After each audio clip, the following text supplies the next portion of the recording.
Two betters y two betters. Today on DOOP by the River, we're talking Messi. We're talking player Sally. We're going to look back at Saturday night's uneventful draw against the New York Red Bull. And of course, we're also going to look ahead at a midweek matchup against Inter Miami. And ladies and gentlemen, you do not want to go anywhere. You don't want to miss this episode of DOOP by the River. Let's get it started, guys.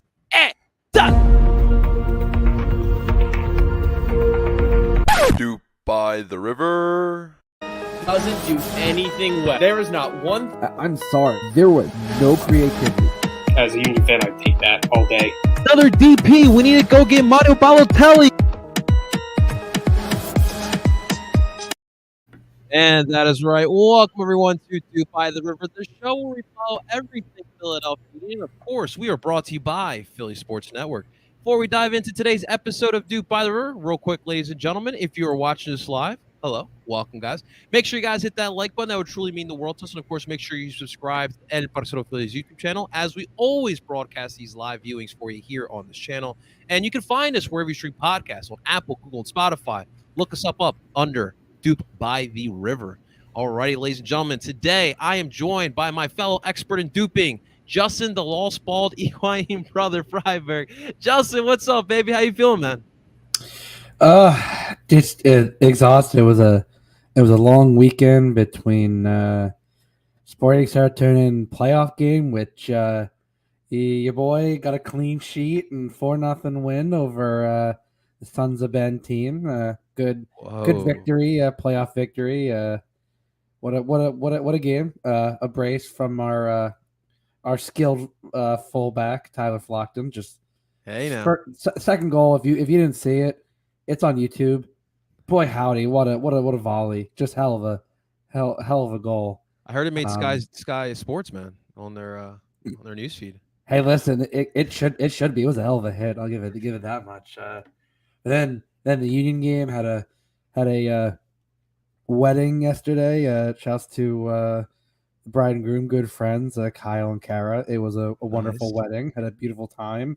A number of fellow Sons of Ben members, including our lovely tailgate coordinator, Mr. Devin Garcia. Hey, and the capo wasn't Adam Booth, but Rich Ransom does his own. Yeah, man, we love Rich here. But no, it was a great time. All the Sons of Ben, we got our scars, and as they're walking back down the aisle, we started singing Doop and started waving our scarves and making it. It was a heck of a wedding. The Sons of Ben, when they show up to weddings, they know how to have a good time. But what a weekend, and I'm ready to talk more Union. I have a lot of thoughts after Saturday. Sure you do, man. I'm sure you do. We'll definitely get into that in just a second, man. But I can't wait. The day Nat and I, finally tie the knot there. We're definitely gonna be singing Doop, the Doop song. We're definitely gonna be singing "Fly Eagles Fly," the Sixer song. I don't know what we would sing for the Flyers and for the Phillies. There's been a lot of changes over the years, but we'll definitely find something for them. But that's definitely really cool, Justin. Absolutely, man. But Justin, let's get into it, because obviously we do have a lot to talk about. Justin, I do want to start off with something that's outside of the Union. Obviously, if you haven't heard today's latest rumor, and this is reported by multiple fronts, not official, but reported, Leo Messi, something we've been talking about over the past couple seasons. Apparently, in 2023, after his PSG contract is over, will head to the MLS.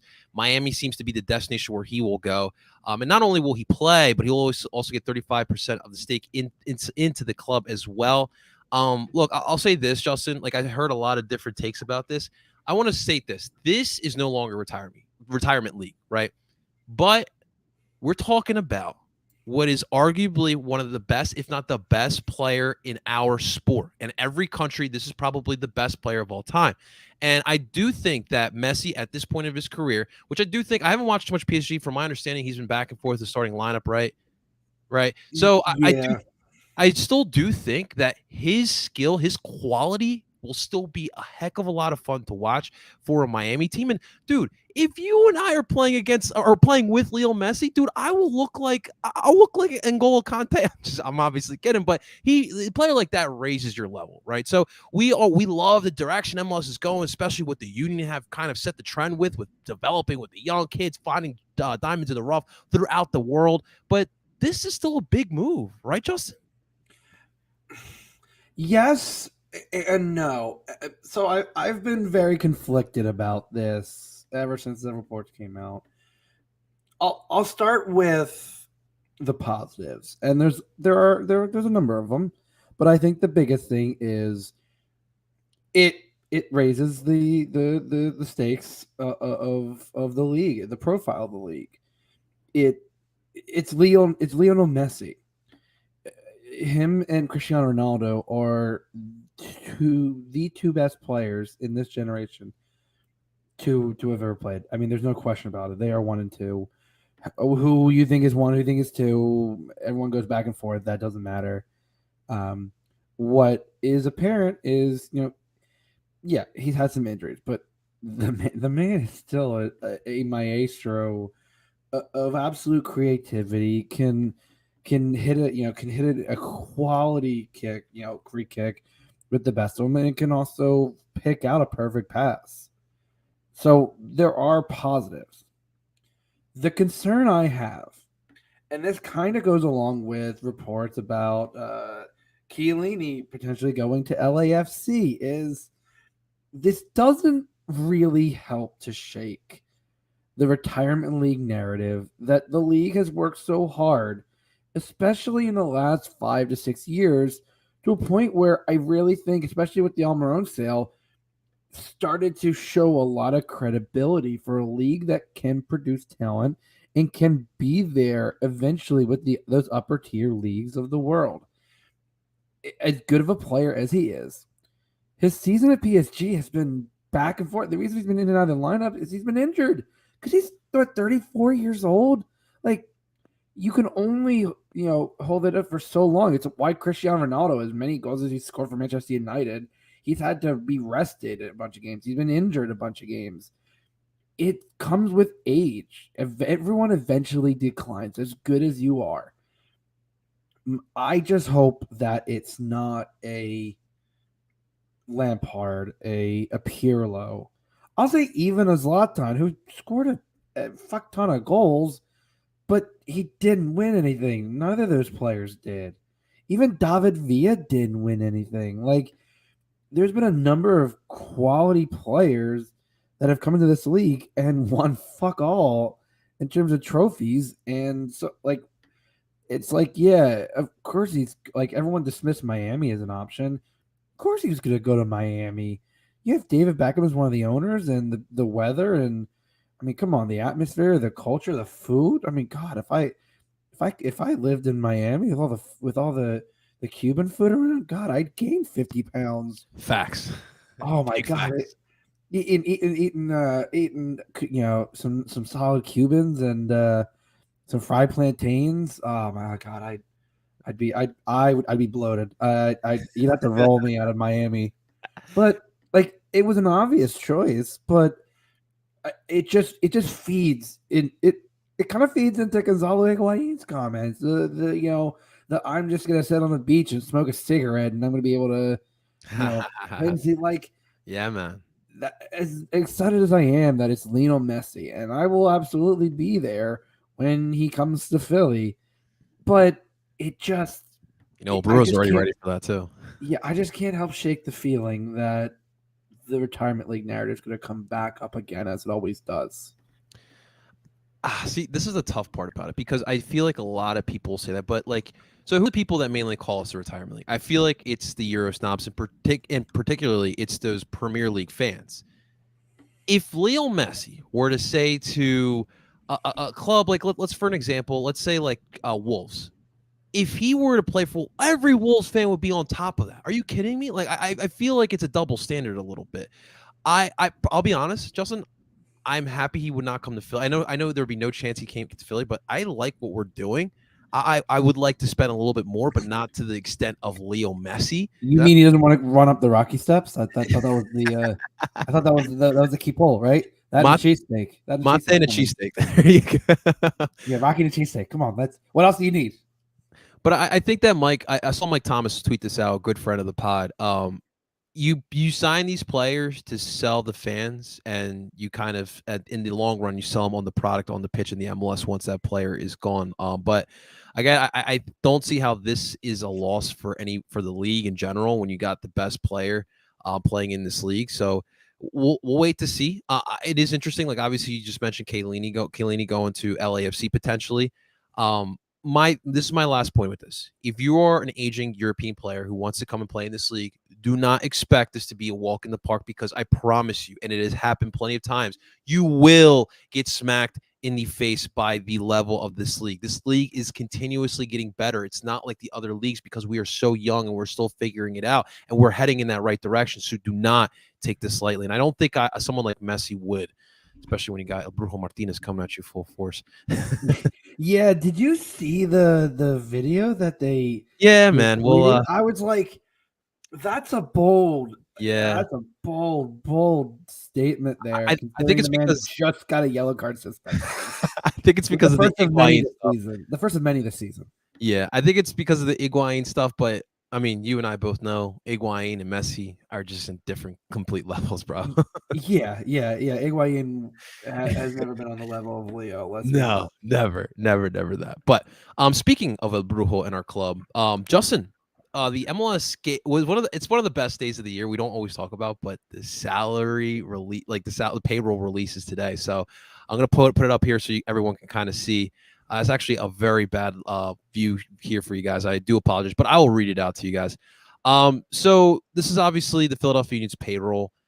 The two for me, the biggest surprises as far as value, it has to be Kai Wagner and Daniel Gazdak. When you got Wagner here for almost a little less than 600,000, and you have Daniel Gazdak for a little less than 600,000 as well, that is some smart negotiation, some smart business. You have Brujo Martinez making less than 300,000, depending how you feel about him. He is in the top tiers of number sixes in this league, so that's definitely a bargain. But with that being said, you do have Matish Arvik making more than El Brujo Martinez, making around You 314. have Olivier making more.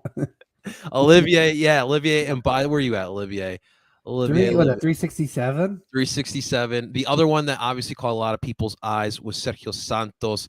Oh Yeah, boy, holy crap. 918K. So, dude, what is your takeaway from this, man? There's some good stuff, but there's also some.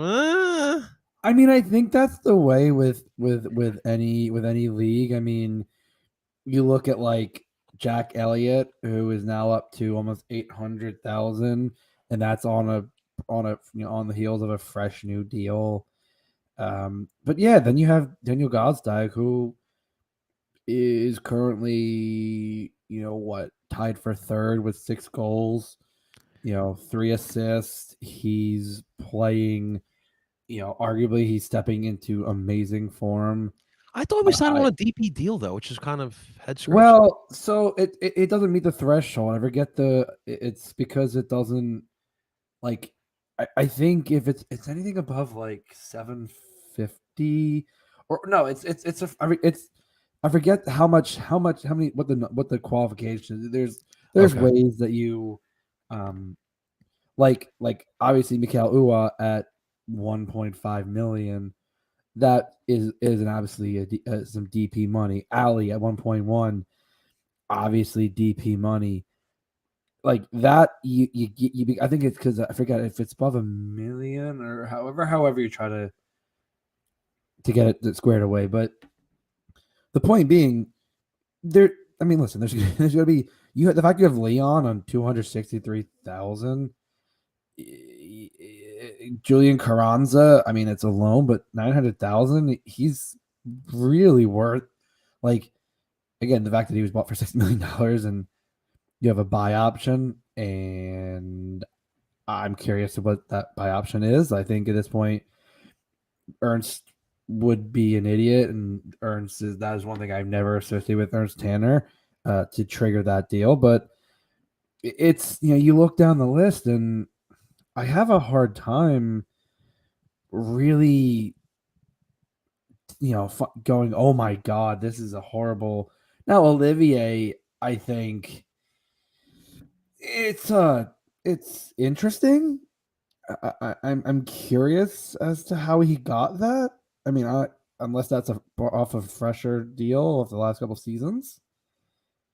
Other than that, I really can't complain all that much. I really think they had some high hopes from Olivier Bazo. If that's how I feel about it, they had some high expectations for him. But I mean, dude, like we talked about. I mean, this is why Ernst is so highly regarded, especially in the league and especially here in our city. But dude is a great negotiator, man. Like at that level of Howie Rose, if I'm being quite honest with you, to be able to find these diamonds in the gem, to be an elite soccer club, despite the current form they're in, they are still an elite soccer club. It's some great business, man. And it's a blueprint. It really is, Justin. You don't need to go out and get, we just mentioned Lil Messi. You don't need to go out and get Gonzalo Higuain. You can literally develop here in your backyard. You can go find those diamond in the roughs, and you can build yourself a championship caliber of a club, man. It's great stuff. I was seeing a tweet earlier, and I wish I could find it, that the Union are in the bottom half in terms of salary spending, and yet they're at the top of the league. Yeah. Like, I think there's this misconception that salary spending equals championships.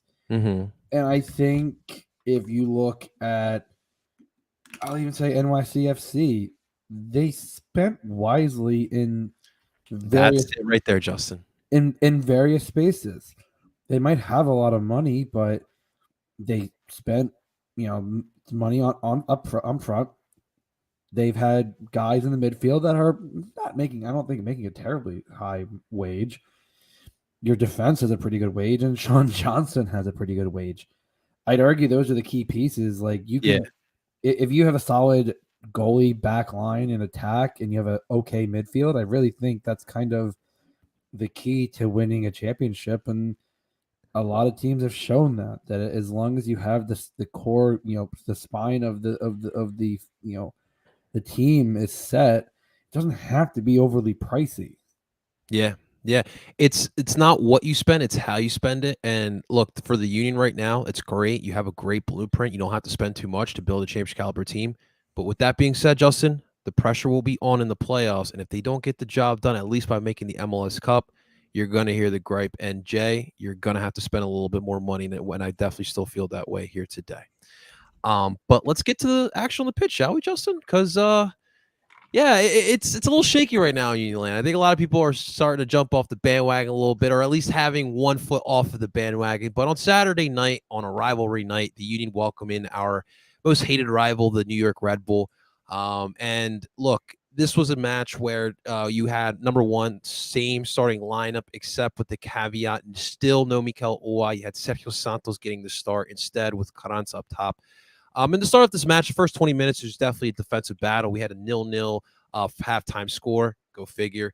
But in the second half, you had some fireworks getting started in that 47th minute by yet again another goal by Daniel Gazdak, the 6th of the season, like Justin just mentioned. And this was some great play, great 1-2 passes, quick passes in the final third. And Gazdak with a cracking of a goal to get it past our old friend Carlos Coronel. And then a big momentum shift. So we thought in the 55th minute, as Nealis gets himself a double yellow or a second yellow to get that red card. So that left the Red Bull down a man, and the Union had the advantage.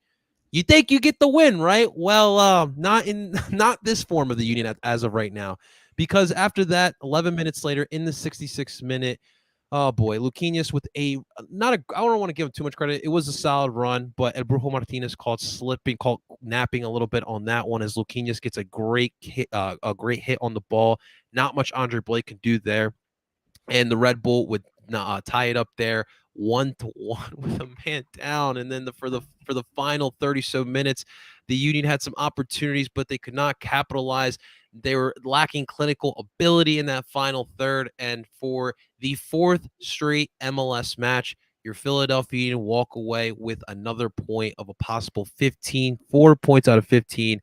And in turn, you had some freaking out, some panic by Union fans, kind of understandable. But I think right now, Justin, what we need to find out from you, is it time to panic? Are we getting there? No, there's time for concern. I mean, rightfully so. There's time for concern, but I think listen, there's a few things I have an issue with, one more so than the other. One is Jim Curtin's substitutions and his use of subs. Uh, bringing on Olivier, Subs, man. bringing on Olivier and Bizo.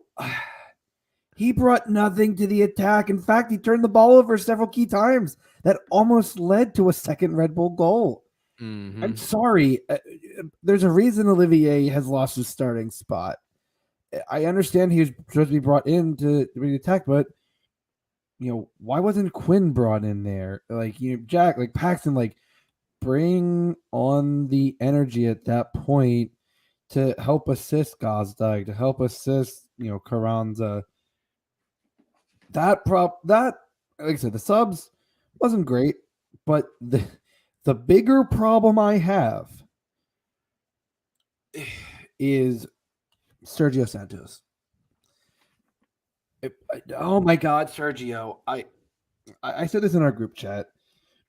I don't usually get visibly mad at a Union game. I'm usually pretty calm, reserved. I tend to try to look at things from a pretty logical, analytical perspective. I always try to keep somewhat of a level head.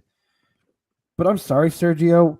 You had the ball in at least 5 situations where you should have taken a shot and you passed it to no one and the Red Bulls cleared it.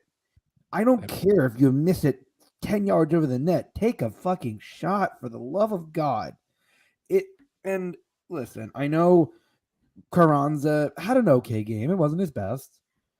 And Daniel did what he could. I mean, he was trying to, get those passes connected.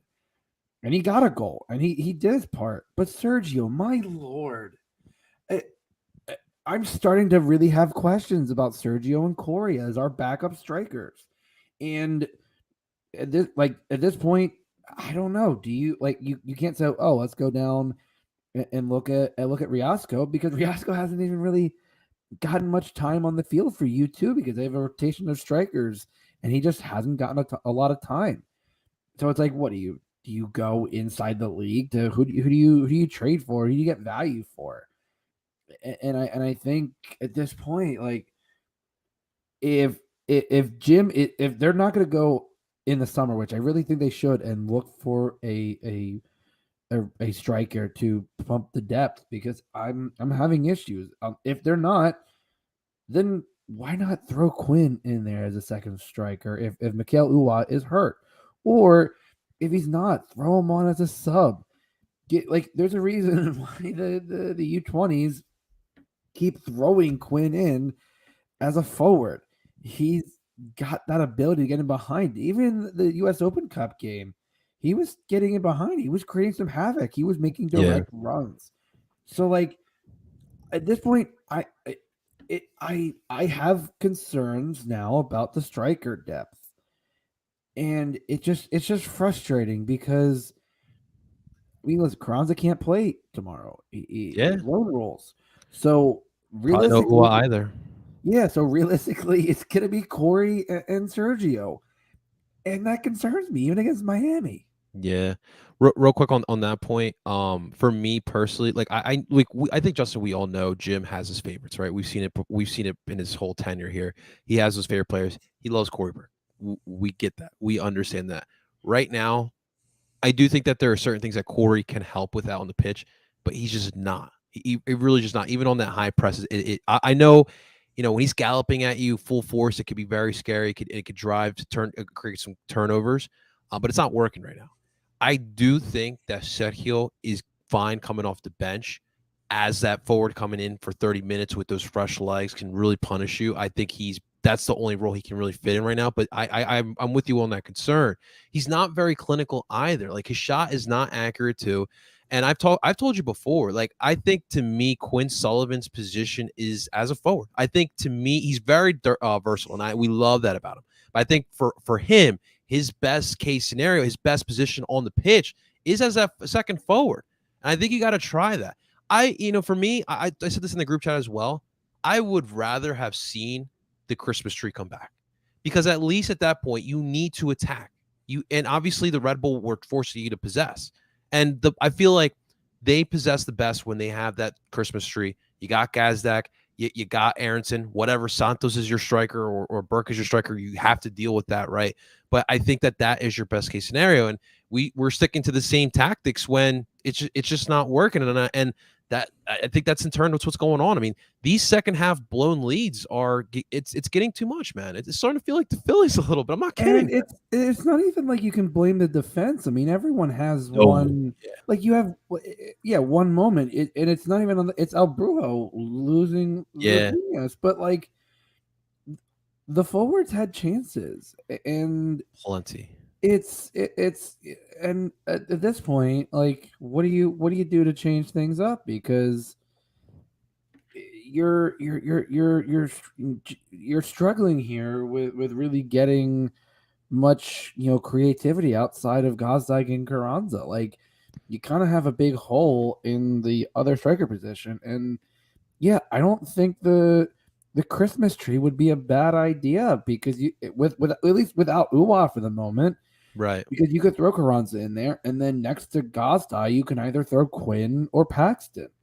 Like, you can get that burst of energy, that creativity, and it also, you can kind of have that rotation game at the front three that you really couldn't have last year when you used the Christmas tree. So the difference is you have players that could do it, and I'm going to be starting to be concerned if Jim isn't at least considering a formation change, because it's obvious since the Ernie days and the Ernst Tanner days, he's had no problem being flexible. But now, on the heels of 4 straight draws, I'm starting to be just a little concerned.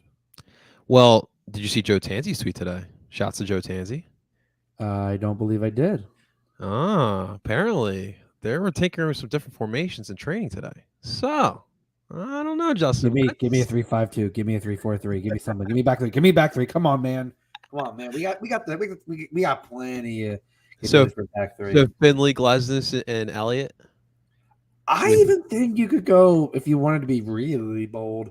You could go Elliott, Glesnes, and Craig, or Elliott, Glesnes, and Kai, and you put Matt Real and Nate. Like, I think you can get creative with it.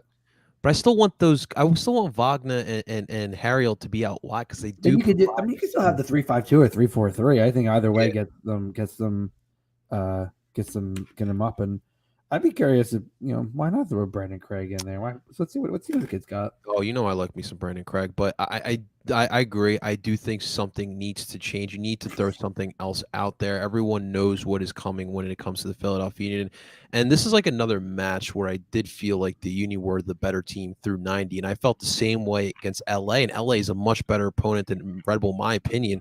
And Red Bull, listen, they put a nice scrappy bunch together. I really like the mentality they got going on up there, but I still think that we were the better squad to be only walking away with the point. It just doesn't. You had 61% possession, and with a thing that you usually don't have possession. Your passing accuracy was 76%. It was better than it's been in the past. It wasn't the issue of passing; it was the issue of finishing. Yeah. At the end of the day. Yeah, they do. I did hear some people say like the Union don't possess. I've seen the Union possess it. Like, I don't think they cannot do. Obviously that's not what Jim in this tactical system kind of emphasizes, but I still do think they can do that. Like you said, problem is once you get to the final third, the fire just goes out. That's where we're running into some issues there, man. And I don't know what to do, but yeah, those substitutions as well, Justin. That was just bad as well, man. And I did see people also freaking out because Flock got put out instead of Martinez. I agreed with that, because at that point you knew Martinez was going to be out for this match, so just keep him out there. Keep Flock fresh for Wednesday, because you're going to put Flock at the 6th role. You're going to replace him. You think it's a direct swap? There's no Bueno in there? I would be interested to see. I would love to see Bueno. I would love to watch more YouTube to see how Bueno is doing, but I feel like he's someone that could help this team out. I don't know. I think for me, I haven't seen him enough provide an attack because I would like to see if he could play a shot. I know we keep saying he's going to be a 6, but I would like to see if he can help in that aspect. But I do know he's a physical player and he can definitely play that 6. But it'd be interesting to see. Do you think there's a possibility Bueno could play the 6 tomorrow? I think so. Okay. I think it's a realistic possibility. I mean, I think if you change the formation, you could throw Leon in at the 6. But I think if you keep the same formation, it's got to be Jesus. Yeah, man. We'll have to wait and see what happens, man. But that definitely and here's the issue as well, Justin, because look, you look at the schedule going forward for the next couple matches.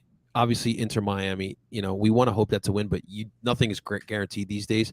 But then after that, you do have Portland on a late match on Sunday night. You have New England, who's trying to find their form, but still going to be a tough matchup. It's always tough against them. You have Cincinnati, who's feeling much better this year. And then you got NYCFC on June 26th. And as we all know, what happened earlier this year in Yankee Stadium. So they're definitely going to come into that match with a chip on their shoulder. So the Union have to turn this around because it could get ugly real bad. And as of right now, after that last draw, Justin, the Union are now tied for first place with 20 points with Orlando and Montreal in front of them. So we'll have to wait and see, man. We'll have to wait and see. What's up? We got Mike. Mike, we just talked about you, man. Federico, Gonzalo, and come on, it's there you go. It's just Steve Higuain. Like I said, long lost Higuain, brother. I like that. That was good. All right, guys. Well, let's get into this Miami match, right? So this week, guys, to preview the match, we were blessed to have our friend Alex again to break down this match. So we had to do a pre-recording again. So without further ado, guys, let's get to that interview to find out what to expect by Inter Miami. Let's get it, guys.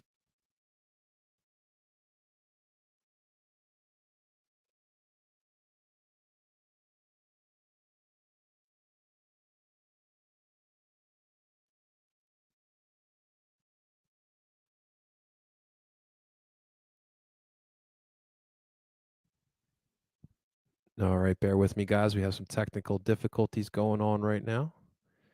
We'll try to get this back in here.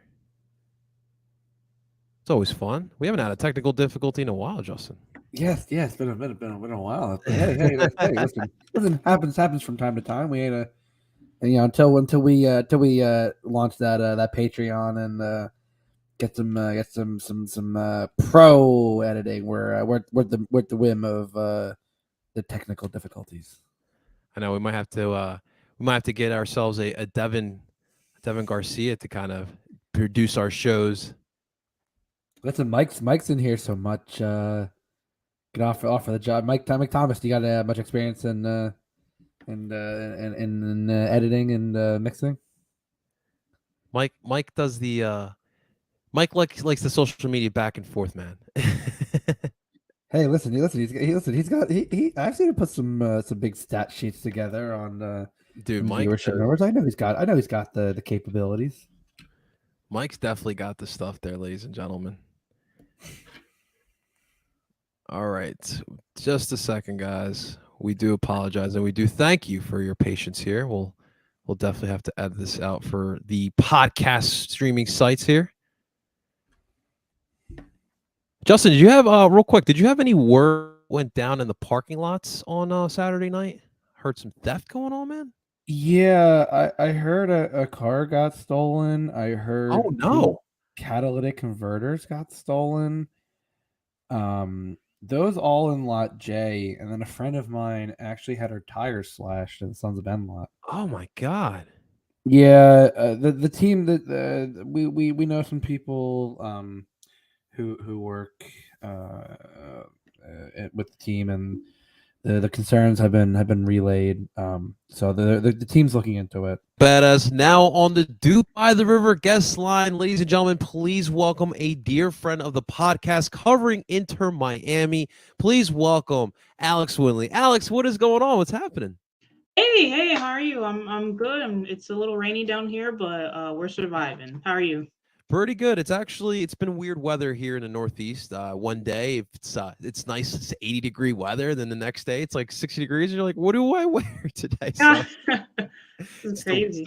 it's the weird Northeast weather. But Alex, so look, kind of, it's been a while since we got to talk to you. We obviously spent some time last year preparing for this match. But look, Inter Miami looks different. But I want to know from you, how have you been? Obviously, these days you've been writing for 5 Reasons Sports. But what's new with you? Yeah, so with 5 Reasons Sports now, still doing more Inter Miami stuff, expanding my soccer coverage a little bit to include some European and other MLS teams. Okay. But other than that, yeah, I'm still on the Inter Miami beat, covering them. The team has changed a lot, and it's yeah, from last year, it's been almost night and day in terms of the culture. A lot of players left, so this team is completely new, and they're still in a transition period. So yeah, it's been intriguing to cover it, to say the least. Alex, I must say, you have been doing a fantastic job of covering this team. I constantly keep seeing your tweets. I try to show as much love as I can, but seriously, keep doing what you're doing because Miami definitely needs what you're doing right now. Thank you. That means a lot, honestly. Absolutely, absolutely. Well, you mentioned it, Alex. This is a brand new team, and even for myself, I don't even know if I recognize this Miami team from last year. So, I guess for the Union fans, like, what is the main difference with this team and from this team and last year's team, and what should we be looking forward to as far as the players on the pitch? Well, no Higuain to start. I can assure you that. I think this year Higuain has taken.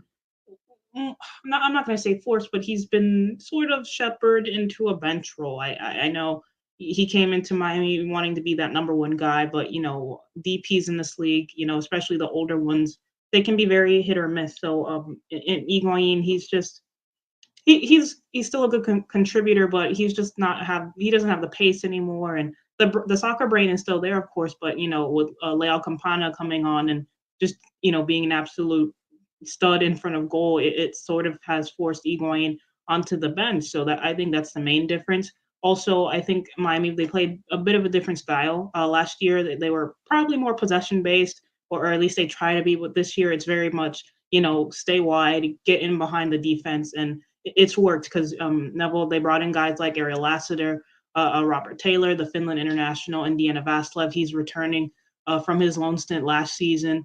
They've just got pace to burn on the wings. Robbie Robinson as well, although he probably won't be playing in Wednesday's game. But there's just a lot of pace to burn up top, and of course you got Yedlin in the back line, and the back line has been revamped as well. There's absolute trees back there. All of them are 6 foot plus, so any headers in the air, they're going to win that. So it's very much a pace and get in behind a sort of football team now. I think against DC, you saw it, especially Ariel Lassiter.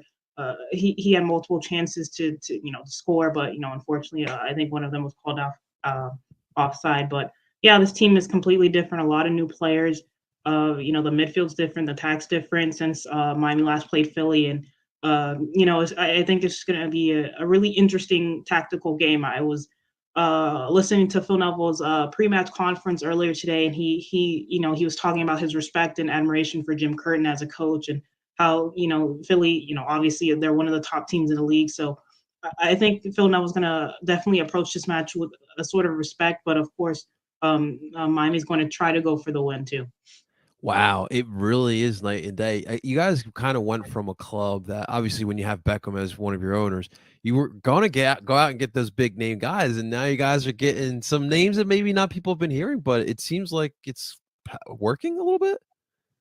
Yeah, and I think I don't know. I think when Inter Miami first came to the league, I think everyone wanted, that there's the Messi, Griezmann, Ronaldo types, but in MLS, you don't necessarily need that to win. I think Miami found that out.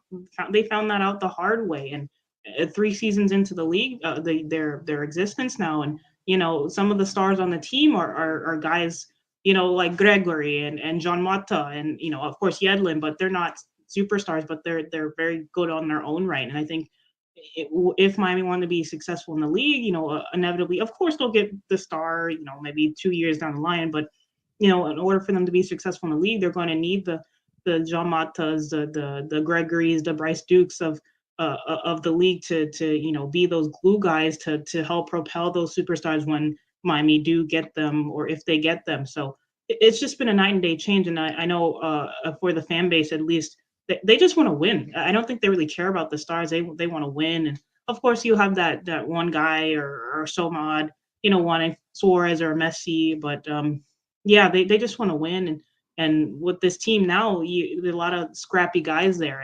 and they just play hard every game. So it's definitely a change. Kind of sounds like a Philly team there. A Grit and Yeah, grind type honestly, of squad. yeah. It's very interesting how that works out there. Yeah, But it's crazy. so do you honestly feel like, look, I don't think anyone has high expectations for Miami, but it does feel like you guys are kind of trying to put those building blocks of something that could potentially be like, do you feel like it's starting to turn into a direction where winning could be possible? Well, right now, of course, with the sanctions and Miami they haven't really been playing with DPs this season. Matuidi, I believe he got bought out of his contract. His official role with the team is a club ambassador, but they haven't said anything explicit about it. But he's no longer a DP. Pizarro's off in Mexico again, and Higuain's on the bench. But right now, I think this core group right now, it's definitely laying the foundation for the future. I don't think Miami will really challenge for MLS Cup or anything. Even though Neville did say about the U.S. Open Cup, they do want to make a run for it. But is this season and maybe even next is definitely a foundational thing. For the next 2 or 3 years, maybe. And once the sanctions are over and they can fully stretch their financial muscles again, they can go and grab that real difference maker that can propel them to the top of the Eastern Conference and into the top of MLS. So, yeah, the team wants to win now. Of course, the ownership, they don't want to lose and stay at the bottom of the Eastern Conference. But they're realistic, and they have to understand that it's a building block thing, and there's a lot of foundations that have been laid. But of course, they still want to win as well. Absolutely. Well, I will say, I mean, at least you guys got into a round further than we did. So, Oh, congratulations. yeah. And now you're facing off against Orlando. Nice little Florida derby for US Open. Yeah. That should be Yeah, fun. it'll be, just yeah, the supporters, yeah, they're already drawing on social media. It's gonna be pretty crazy, but hopefully Oh, it's a safe boy. one. I'll Yes, just say. please, guys. It's just a game. It is Yeah. just a game, guys. Phil Neville, how is his, I guess, managing skills, both tactically and I guess him with the guys? How's it changed this season? He's a really good man manager. I will say he's very personable. He loves to talk. I love asking him questions. He's very articulate in the press Good. conferences. As far as his tactical knowledge goes, he's still a super young coach, and he's still figuring out what to tweak and how things will work out for this team. And there are some things that he gets wrong, but I will say compared to last season, Miami have looked as far as the culture goes, the players have a completely different attitude. They're all so positive. Last season's locker room, it was just really toxic and not really good for the club. So for what Phil Neville and Chris Henderson did, they basically gotten the players that want to be at Inter Miami and want to help the club get to their potential, basically. And you see it on the field. The guys aren't they're not shrugging their shoulders and saying, "Oh," a lot of the times, like, there are several games this season where, Inter Miami went down a goal and they bounced back. And last season, we didn't see that. So I will give Phil Neville kudos for changing the culture a little bit. On the soccer side, like I said, he's still learning as a young coach, and, it'll come with time. But as far as the culture building and the attitude of the players, it is completely night and day. That's good to hear. Well, speaking of culture, I don't know if you saw Julian Carranza's comments after the Uh, Red Bull match. Did you I get have it? not actually. Well, some reporter asked him about the difference between Philadelphia and Miami, and the main difference was the egos. He does feels as if here in Philly aren't many egos, and kind of he threw a little shot in Miami. It's funny, Alex, because when that move got made, I think you were the first person I reached out to because you saw it front hand. But are you surprised Julian has had so much success so far this season?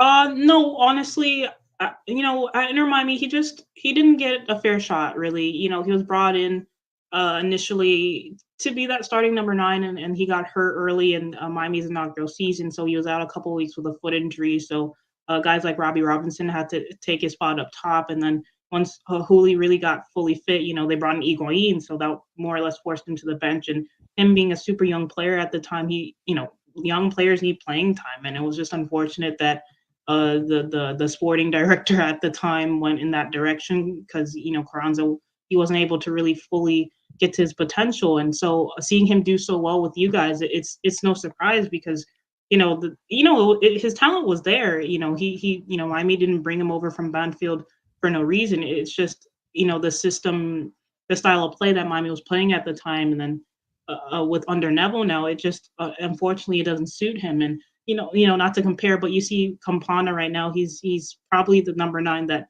Neville specifically wanted to play this sort of style. And Carranza, he fits what Philly's doing up there a lot better than I honestly, personally, I would feel he would be doing under Neville right now. So, he was never a bad player. It was just a bad fit for him.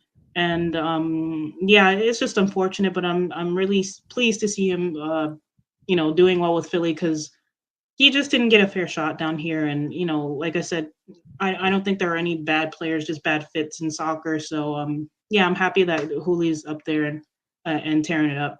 Yeah, I think for me, like his pace is something I really wanted to see, and he definitely has, and it's really helped with our type of system. But like I think his technical ability, he's showing more and more of it. I don't know if you saw the LAFC goal he had where he's like falling down and he gets this Oh yeah, yeah, that curler, was and impressive. I was like, holy crap! Okay, okay, Yeah, like we'll take that. It was definitely pretty interesting to see as well. yeah. But yeah, absolutely. So I wanna get to some Miami stuff here. So I'm curious about Leonardo Campana. Now he's had a pretty solid season so far, Alex. 6 goals in 11 matches with 1 assist. Pretty impressive. What makes him such a pest out on the pitch?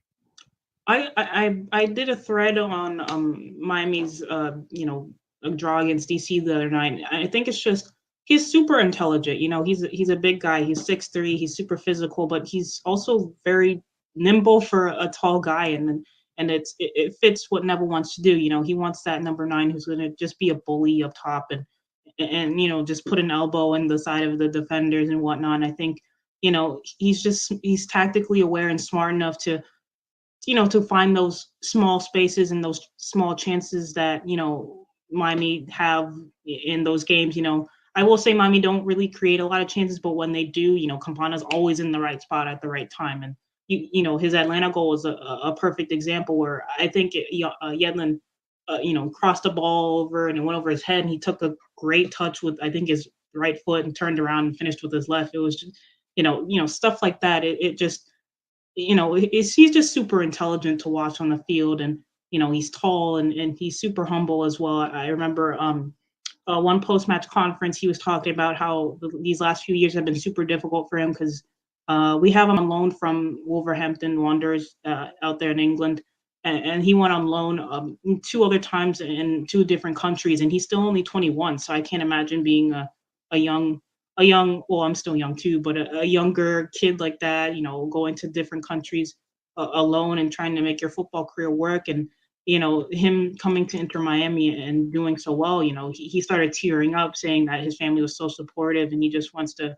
do well for them. And plus, the World Cup's coming up, and he wants to get into that Ecuadorian squad. So yeah, it's just a perfect storm of, he fits what Neville wants to do. He's trying to get into the World Cup, and he's trying to make it work at a team where, Miami do have the option to purchase him. So I'm sure he just wants some stability in his life. So he's just, when you're good off the field, on the field, you play better. So with Leo, it's just, he got his chance like Carranza didn't. Carranza didn't get a chance in Miami, but Campana did now that Higuain's starting to fall into the background a bit. So I think, he just needed a little time, and now he's just off to the races for Miami. Absolutely, that stability is really important, and I think it's so important to continue having these type of kids developing within our league. And who knows, maybe we can sell him back, but at least we can show that this could be a place where you can continue your soccer career and you can have success here and have more success elsewhere as well. And man, those Ecuadorian players, I know firsthand from watching Como Bowl qualifiers, they are legit. We have a couple of them here in this league, and they're not going to stop either. It's a crazy part about it. Yeah, it is. I'm sure he feels at home. There's a big Ecuadorian population down in Miami. There is. And actually, I believe he has an American passport, and he has some family here in Miami as well. So he definitely feels a lot at home. Absolutely. So has Miami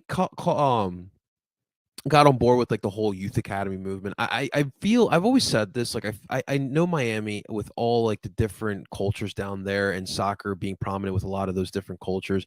I felt like Miami really needed to take advantage. How's that youth academy coming along for you guys? Brilliant, actually. I believe they went pretty far in the Generation Adidas Cup. There's a lot of young guys from that Generation Adidas squad on Inter Miami CF2, and they play regularly. I believe they play, I think they play this week as well. There's a lot of young guys. Tyler Hall is one of them. He's a defender. He's constantly being called up to the youth national teams. Noah Allen, he was just signed to an MLS contract earlier this year. So there's just a bevy of there's so much talent here in South Florida. Like I played youth soccer down here with the AYSO and YMCA. It's just there's with the different cultures, there's just so much talent that Inter Miami has to be able to tap into, and it's only been 3 years, but already Edison Ascona, Noah Allen, you're seeing guys come up through the academy, and Miami's only 3 years into existence, so if they can continue that trend of bringing in young guys and shepherding, shepherd them into the first team. Who knows? Eventually, I think Philly does this. They completely bypass the MLS Super Draft and they just use their academy to fill What's a that draft? Yeah, exactly, exactly. I will say that Inter Miami's draft prospects have turned out okay, but like I said, I think the academy is so important, and I specifically remember earlier this last season. When Chris Henderson and Phil Neville were introduced, they wanted, they wanted the academy to be the number one important thing to bring up these youth guys. Beckham and Neville, they were a part of the class of '92, and they wanted to do something similar down here. So, and you're slowly seeing it. Of course, it'll take some time, but it's been really good. There's a lot of good prospects coming through the pipeline right now, and it'll only get better as the team gets older. More into their MLS existence. And yeah, it's super rewarding as a journalist to cover it as well because they're like Noah Allen. I've seen him play since 2020 and for Fort Lauderdale CF, and now he's with the first team. And seeing him develop and get to this level, it's super rewarding. So yeah, hopefully they can continue that. And South Florida is such a soccer hotbed. It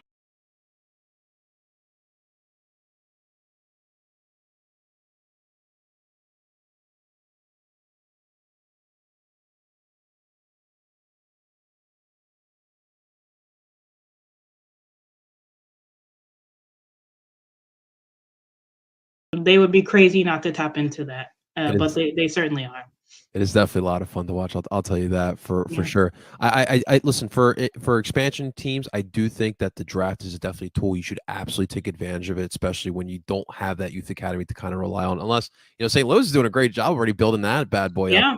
They should be in good shape when they come in the league. But no, you definitely have to take advantage of that. And it's honestly the future. And I do think that look, a lot of the fans here in Philly have had their gripes with the youth academy. We do spend a lot and we invest a lot into that youth academy, but it's for a reason. I mean, it's panning out, so they're putting in more and more money into it. I think investing into it is very important. It's not just, you spot, a great kid from Hialeah. Like, no, you got to actually keep developing and build that culture, like something that you guys have done with that senior team as well. So kudos to you guys. Keep it up. Keep it up Yeah, for sure. yeah. All right. So look, Alex, I don't think it's any secret. We're kind of like in a stagnant place right here in Philly. We haven't had a win in 5 weeks. Mm. And I'll be honest, like for myself, not that I'm concerned about Miami, but I see a Miami team who have been trusting the process, lack of better terms, right? Yeah. And of course, Alex has to remind me before we go on the air about the Sixers, but it was all good. Alex was the most Yeah. kindest way possible with it. But like I do get worried about a young, Miami's got nothing to lose. You're in the bottom half of the table, and we have all the pressure right now. That's really what concerns me. Really, I would want to know, how do you guys plan to play out with this? The Union style is pretty self-explanatory. It's that high press. You guys seen it before. How do you see Miami trying to find a way to neutralize that? Honestly, probably just long ball it and pray, honestly. No, but seriously, that's I think honestly that's the go-to style right now. I know it sounds really unspectacular, but that's what Miami's been doing. They've been defensively disciplined, keeping that 4-4-2 two block mid block in the middle, having teams kind of try to break them down, and then just break when they get the chance, really. And I think they'll do the same against you guys.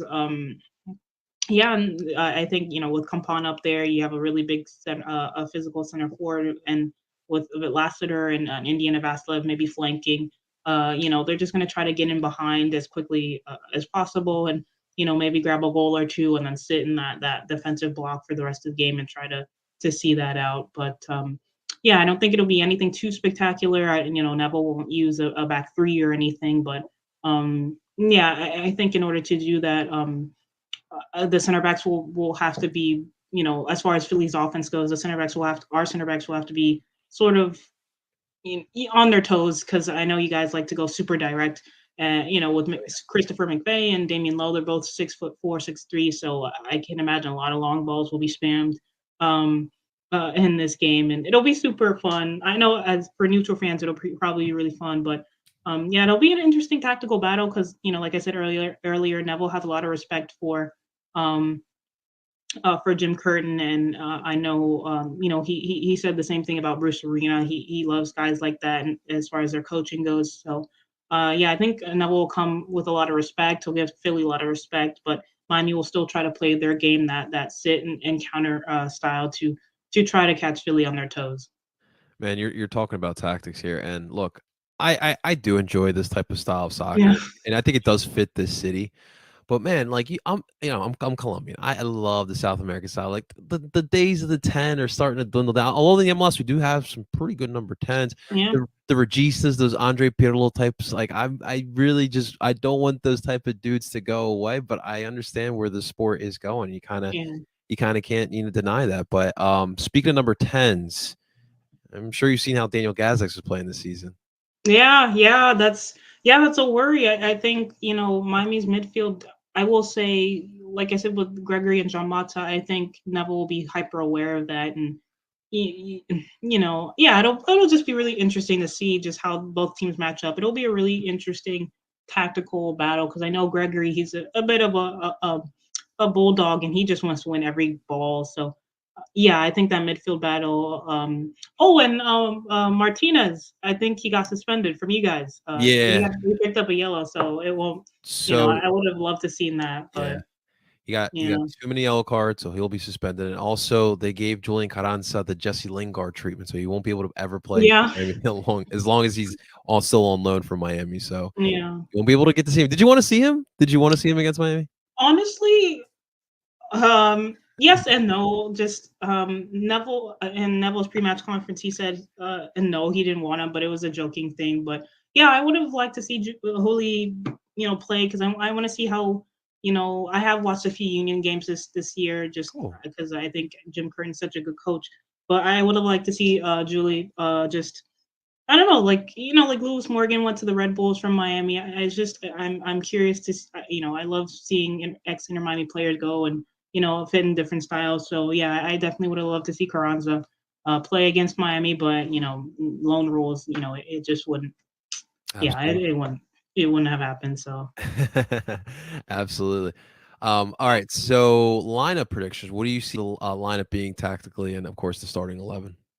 4-3-3 for Miami from left to right. I think it'll be.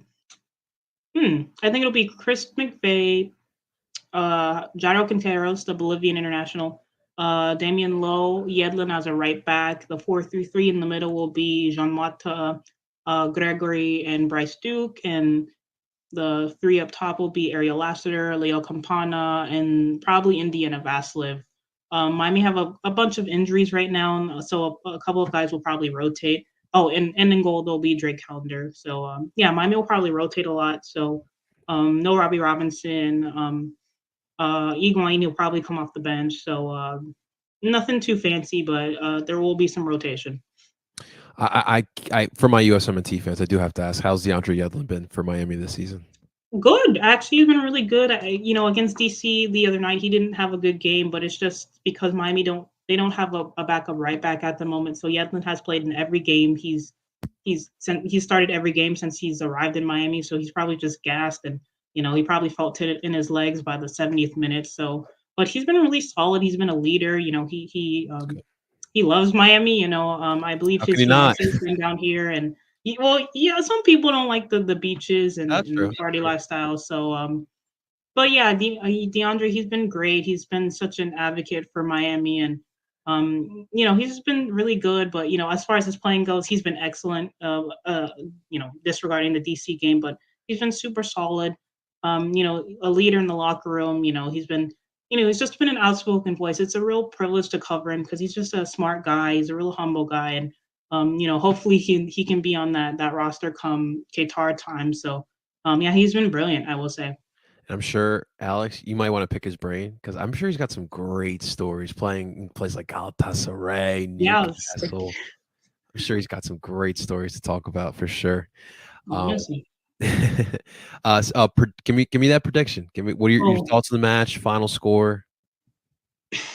on I don't know. I don't want to, be too harsh on Inter Miami, but there are some things that they still need to work on.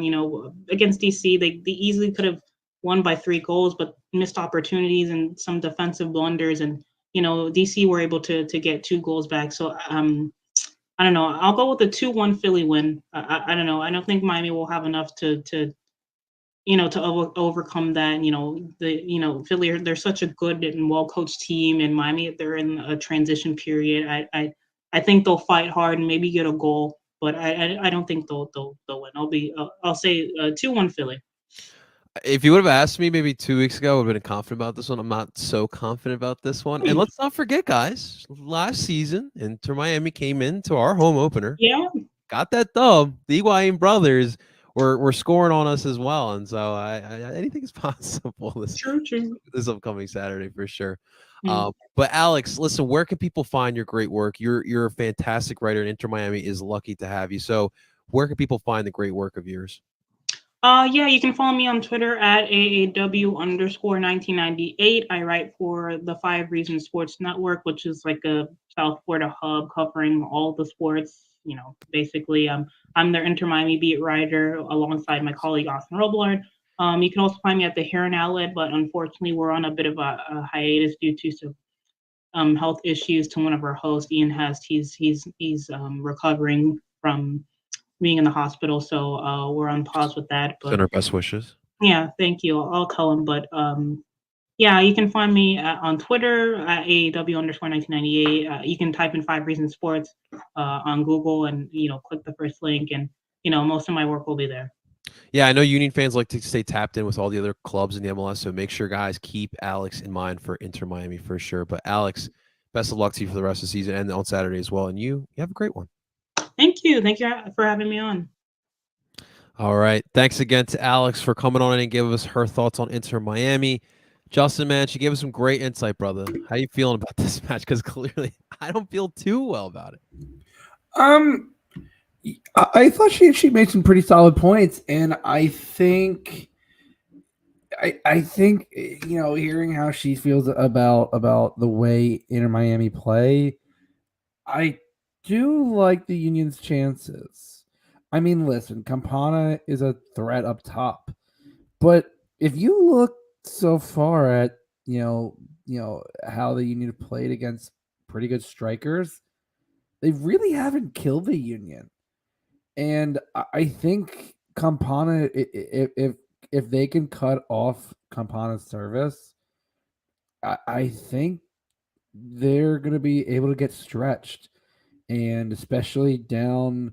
DeAndre Yedlin's got to deal with Kai Wagner, and Be a lot of fun. he doesn't have that speed. Like Alex said, he just doesn't have that speed anymore. And I think he could get burned. And also, if Leon's playing, he's got Leon on that side. You got 2 pretty pacey dudes who are going to go right at him. And yeah, I talk about how bad Sergio's been, but if Sergio and Corey can run through the heart of this defense, the chances are going to be there. So I despite the way they've been playing, the chances have been there. They've just been missing the chances. All it takes is converting on two of those chances, against Red Bull, and you win. Like the chances have been there. It's not for a lack of chances; it's for a lack of finishing. And with the amount of chances they're getting, it just keeps feeling unlikely that they're just going to keep not getting these chances. Yeah, I mean, for me, like I'm not worried about the defense per se. Like I do trust them. And like you mentioned, despite Sergio and Corey's recent form, like I do think that they can pressure this back line with that high press, and they can get some good chances. And I do think they'll be able to get a goal or two. For me, Justin, it's more so this club in the last 5 weeks has struggled to play a full 90, right? And this Inter Miami team has nothing to lose, like I mentioned as well. And that is where my concern is. Sometimes the team that is less desperate, comes out victorious. Or in this point, I cannot go through another draw, man. That'd be six, or no, yeah, that'd be 6 straight draws or 5 straight draws. We have five. We have five unbeaten, or five. We have one, but yeah, dude, like that's the one concern for me is, can this team play a full 90 minutes? Um, I don't think it's whether it's a full 90 minutes. I think it's I think at the end of the day, it's finishing the chances. I think the offense has to be on for more than they've been. As we've said, the defense has been fine. It's been the offense that's turned off for a bit. And if the offense can even give you 5 more minutes of better chances, better finishing, that might result in another goal. Yeah. It's the can the offense turn it on just a little more and get the ball in the back of the net. I mean, we joke that you gotta score more than the other team. Well, at this point, like the chances have been there, so the old adage is ringing way more true than it has in the past. Absolutely, man. Absolutely. All right. So I do have to ask, typically when I ask this question, Justin, it's usually the same answer, but formations, we've heard, Jim kind of hinting at something different. Could Jim possibly changing the formation here, and what could it be? I think he could, and it's I always joke and I keep wanting to say a back three. I know. You know me. It's a wild card though. I would kill for a back three. But realistically, I think without Brujo, I think you could see a switch into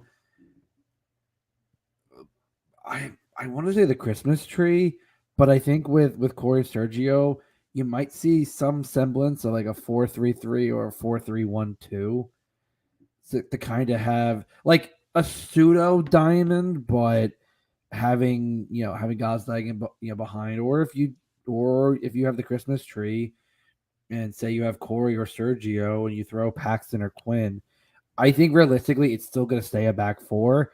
It's just how do the midfield line up and the forwards line up. Yeah, man. I think that in this match, you're gonna have to you're gonna have to stretch out Sergio. I think he's gonna have to play 90 minutes in this one. I really do. I think for me, I want to see. I would rather see the Christmas tree than the 4-4-2 diamond again. I would like to see Paxton starting again with Gazdag. And then in the second half, as much as I want to see Quinn Sullivan, I don't see that happening. But I'm fine with Corey Burke for 30 minutes, just running full force at you.